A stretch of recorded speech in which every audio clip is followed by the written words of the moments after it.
this is only our third segment on Chat this. or chatter? Make up your mind. We haven't. We'll decide. Okay, We're ready? going to decide. Orioles Hangout, Bird Chat Chatter.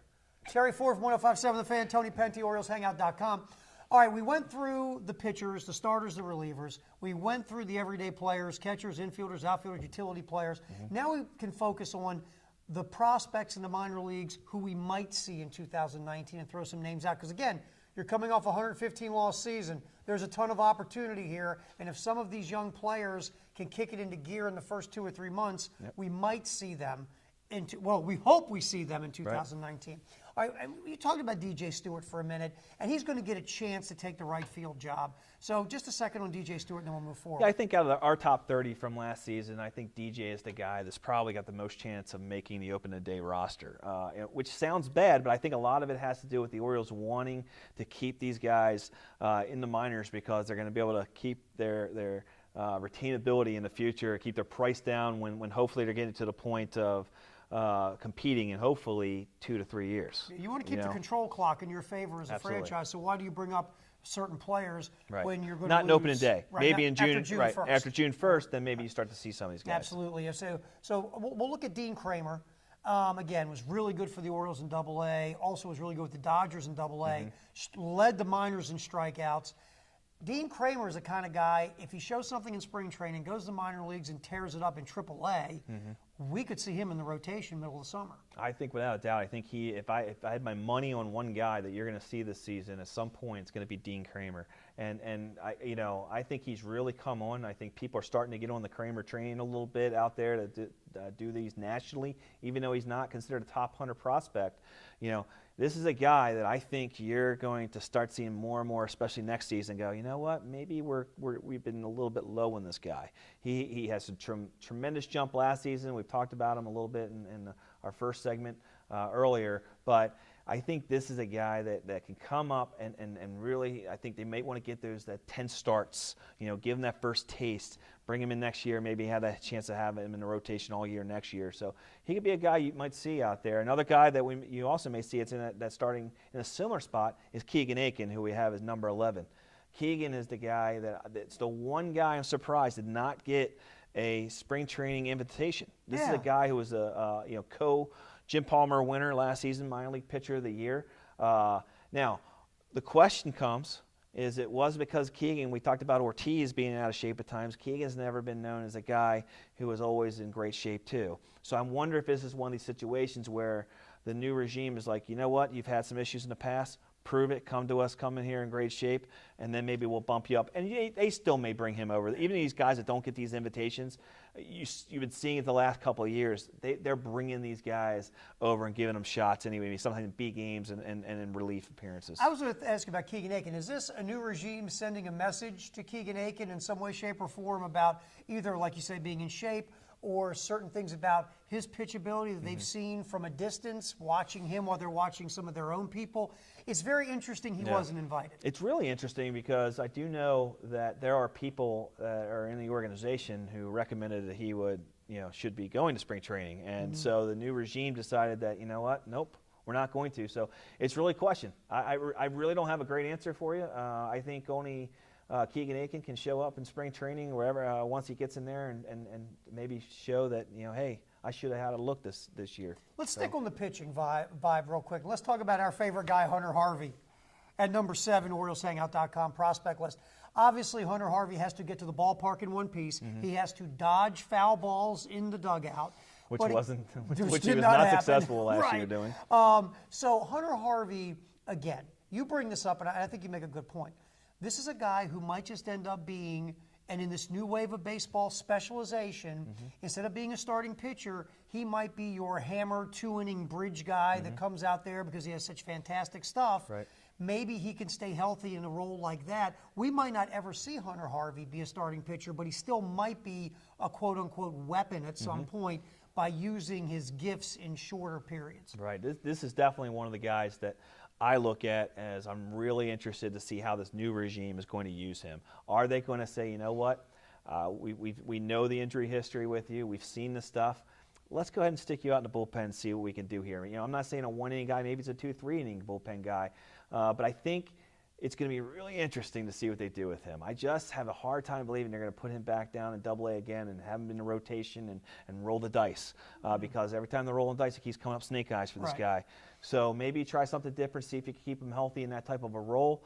And maybe stuff-wise, it's even better for him to do that. Like I said, I think the stuff can be a real weapon. There's no doubt about that. I don't think anyone's ever saw him. It doesn't think that it can be if he can stay healthy and do that. So I think he's a really interesting guy on how they can use him. Another guy is Dylan Tate that we have at number 17. Dylan Tate is a guy that's been a starter his whole career. He's been his third organization. And it's one of these situations where he's going to come in and he's going to have to show what he can do. And I'm not sure that being in a rotation is really his ultimate, where he ultimately should be. And I'm really interested to see if all of a sudden he goes out to the bullpen or if they continue to try to develop him as a starter. And speaking of bullpen guys, Brandon Klein is very interesting. Obviously a high pick of, it feels like 1972 they picked Klein. Klein had injury issues. He's come back. Last season he was fantastic in the bullpen in the minor leagues. He's a guy, again, if he goes back to the minors, where he will start there, if Brandon Klein tears it up in the minor leagues, you could see him throwing out of the bullpen by June in Camden Yards, right? No doubt. I mean, if he pitches any way close to where he was last year, this is a guy that, without a doubt, will be a pitch in the major leagues. You're talking about a guy who was throwing 95 to 97, touching 98, showing a good changeup, showing a good slider, showed plus on both his off-speed offerings. So you're looking at a 3+ pitch guy. If everything's working for him, he's definitely a guy that can go in that bullpen and really be a weapon out there. So I think, again, he was in Double A last season. I think he's going to go start probably Triple A. His manager, Gary Kendall, from last season is up in Triple A this year, so he'll be going up playing for him again. And I really see this guy as a guy that come July, you may see as a real, who starts off maybe in that middle reliever, and by the end of September, you see him starting to get those eighth inning setting up whoever the closer could be at that point. And when he comes up, and again, just outside the box thinking, you bring him up and you show him video of Clay Carroll pitching in the majors, and you say, don't do that. Brandon, do the opposite of this. What happened to Clay Carroll? He was a disaster when he came up. Well, Clay Carroll was the guy from, I think, the Reds in the 70s, so you're pretty close. Cody Carroll, however, is the guy that came. Cody Carroll. No, you call him Clay Carroll. I was thinking Clay Carroll from the Reds in the 70s. I know exactly who it was. That's what I was thinking. Again, we're showing our age. I'd rather have Clay Carroll than Cody Carroll. Is that wrong? He had some successful years. Yeah, better. Look, Cody Carroll. Look him up at baseballreference.com. Yeah, again, YouTube Clay Carroll. Right. What happened to Cody Carroll? He came up with this mid to upper 90s stuff, and we thought he was going to be, a nice piece in the bullpen. And every time he took the mound, he just got torched. You know what the worst part about it was? He looked. I've heard multiple guys tell me their first time they stepped on a major league mound, they couldn't feel their legs. Everything zoned in. Everything goes. It's a big moment. Right. Okay. So the first day you see him, not great command, all over the place. You go, okay, it's the nerves. It's the first time. The second time he goes out and you see that, you go, well, you know what? Maybe he's still trying to get his legs under him. The third and fourth time, he's gripping the ball so tight that he's ripping off sliders like 5 feet off the plate and not commanding at all.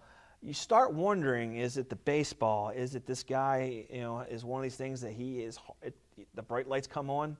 He wasn't able to perform. So, there's some talent there. Obviously, a high 90s fastball. The slider at times has been very good. In the minor leagues, it was actually pretty good. It was a good strikeout weapon for him. The split finger at times can miss bats. So he's a guy with talent, but we're going to have to see at the major league level because last season he clearly failed in his time. The good news for Cody Carroll is the Orioles lost 115 games last year, and you have opportunity to go into the bullpen and work out your problems with a team in 2019 that's going to be terrible. Zach Pop, I think, is interesting because he's had some numbers where you go, maybe there's something with Zach Pop. They say he throws hard. You saw him pitch. What do you think? Yeah, Pop is one of those guys. He doesn't have a lot of experience. He basically the only Double A experience he has is just what he had with the Orioles when he came over with the Dodgers in the Machado trade. A lot of folks like Pop. I like him. There's a little bit of funkiness in the delivery. It's good movement on the fastball. It's not straight. The slider can be a swing and miss pitch. it all comes down to command for him. Is a consistent command. He throws strikes. It's not control, but is he commanding the ball in the quadrants? That's what he's going to have to take that next step. That's really the only difference between him being a guy in Double-A and him being a really, really good reliever in the major leagues. If that command comes, I like him in almost like a Brad Brock kind of role at some point. I think he's a guy that can kind of fall into that role. That's kind of the comp I look at where, if you get a Brad Brock-like guy out of that, I think you've been successful with Zach Pop. All right, let's look at three guys, outfield prospects we hope that are knocking on the door. You have Yunsiel Diaz, obviously, highest rated prospect by some folks in the Orioles system, top 100 in some of these top 100 prospect deals. Austin Hayes, former top 40 prospect, whose last year was a disaster. And also Ryan McKenna, who was really good in A-ball, then got moved up, and then it was like, ooh, he kind of like, had the learning curve hit him. Right. Let's talk about those three guys real quick. And out of the three, who would, if you were throwing down your money, all $7.42 in your bank account, which one of those guys is most likely to be running around in Camden Yards? Well, I think Diaz might be the closest, even though obviously Hayes has already been up in the major league level for his little cup of coffee at the end of the year before last. But Diaz, I think, is the most complete guy of all the three that we have. He doesn't have a plus tool. He doesn't have those high-end tools that you look at and you say, this guy's a future superstar. But what you do see are very solid across-the-board tools, right? I think his hit tool is probably a little close to being plus, so I think he'll hit for an average, get on base. I think he has some things there that he'll do very well. So I think he's a guy that if he's having a good year in AAA, all of a sudden maybe DJ Stewart, something's happening there, or he's not doing well, or the right field situation, or something opens up, he could very well be a guy because defensively he's the best guy that the Orioles now are looking at, and really when you look at what they're looking at in right field, I think he'd be very solid out there. Hayes is probably the better overall right fielder just because he has the better arm of the two. Hayes, again, awful year. The talent's there, though. Nobody looks at Austin Hayes says the talent. The bat speed's there, the quick hands are there, the arm speed from the outfield. The throwing arm's there. He's doing a lot of really, really good things. So at the end of the day, I like Austin Hayes. I think next year's a huge year for him to come out. He starts putting numbers again. He's going to get right back on that scene. So those two guys are probably your top guy. And we look at McKenna. McKenna's a guy I think he's going back to Double-A. He had a really good Arizona Fall League. He did some things really, really well out there. He made some adjustments in his hitting from several sources.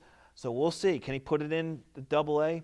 The only concern that some people had when he got to Double-A was, did some of the top-end velocity start to give him a little bit of trouble? So he's going to have to prove that when he gets there. Defensively, he's a center fielder. He's a pure center fielder. He may be as good or better than Mullins out in center field. So no concern at all about him defensively. In fact, the fact that I think he can play left center and his arm is not that bad, I think you could throw him in right field. Like Mullins, you would never want to put there. Doesn't have the arm for it. But McKenna, you could probably throw out there. He's not going to kill you. All right, since we're in the outfield, a couple wild cards we didn't talk about earlier. Joey Ricker's going to get ABs. Everyone talks about, well, give Joey Ricker the bats, give Joey Ricker the bats. Joey Ricker's going to get at bats this year. And you have a guy like Mike Yastrzemski who can't ever stay healthy, so you never really know what you have with him. And then there are people who think Cedric Mullins is a center fielder, and people think Cedric Mullins is a fourth outfielder. So go over those three wild cards real quick: Rickard, Yaz, and Mullins. Yeah, I think Mullins is definitely going to be the everyday center fielder. Obviously, he has struggled against left-handed pitching. He did so last year as well, and that's the one big concern, is whether he can eventually be a high-end everyday center fielder, or is he a guy you kind of need to platoon with, say a guy like Rickard, or maybe even a guy like McKenna might be the offset to him, right? So it doesn't mean he's not great quality. Al Bumbry, again, showing our age. Al Bumbry was never really a great hitter against left-handed hitting. However, Al Bumbry was an outstanding outfielder for a number of years for the Orioles and was in two World Series with the Orioles. So I don't think that's a problem for Mullins. When I look at Rickard actually took a step forward last year. He went down to minors. He didn't pout. He went out there, did some numbers, came back, and actually played pretty well. Probably best we've seen him offensively play. He's always been able to hit left-handers. He even started to battle against right-handers last year, which means he could be in that role for that right-handed, that right field everyday job, or in some sort of quasi-platoon timeshare. And the fact that he can go to center field and play out there as well will help him. And Yaz is that quintessential 4A guy. Right. You have in your Yep. system. He's been around forever. I'm glad they're giving him an opportunity in spring training. He's been with this. I can't remember when he was drafted, and he has to be in at least 6 or 7 years in the I system. think he was drafted in 1987. In 1987? 1987. So it's just as his grandfather was leaving, he was coming. Right, he No, was jumping. he's not quite that old. But no, but Yaz, he's going to get his opportunity. And that's what you can't ask for more than getting a spring training invitation.